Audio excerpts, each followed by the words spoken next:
முதல் நாள் நைட்டே ஸ்கூலுக்கு என்ன லஞ்ச் வேணும் அப்படிங்கிறத மெனு தம்பி சொல்லியாச்சு. அவனுக்கு வந்து ஃப்ரைட் இட்லி வேணும் அப்படின்னு சொல்லி தம்பி கேட்டிருந்தான். ஆக்சுவலா நானும் இட்லி பண்ற ஐடியால தான் இருந்தேன். பட் ஆனா ஃப்ரைட் இட்லி அப்படிங்கிறத நான் நினைக்கவே இல்ல. அவன் கேட்டதுனால அவனுக்கு மட்டும் வந்து பார்த்தீங்கன்னா, ஃப்ரைட் இட்லியும், எனக்கும் ஹஸ்பண்டுக்கும் வந்து நார்மல் இட்லியும் தான் ப்ரிப்பேர் பண்ணேன். இதுக்கு சைட் டிஷ்ஷா வந்து பார்த்தீங்கன்னா, தேங்காய் சட்னி தான் ரெடி பண்ணியிருந்தேன்.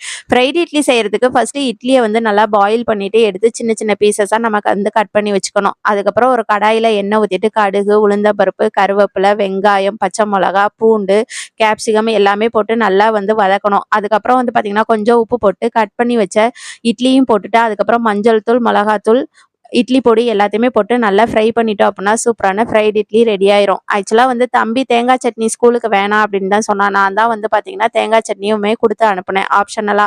வேணுனா யூஸ் பண்ணிக்கோ, இல்லைன்னா ரிட்டர்ன் கொண்டு வந்துரு அப்படின்னு சொல்லிட்டு. மதியத்துக்கு வந்து பார்த்தீங்கன்னா, முள்ளங்கி சாம்பாரும், தண்டுக்கீரை பொரியலும் தான் செய்ற ஐடியால இருக்கேன். ஸோ இன்னைக்கு டே எனக்கு இப்படி தான் போச்சு. நாளைக்கு பார்க்கலாம். பாய்.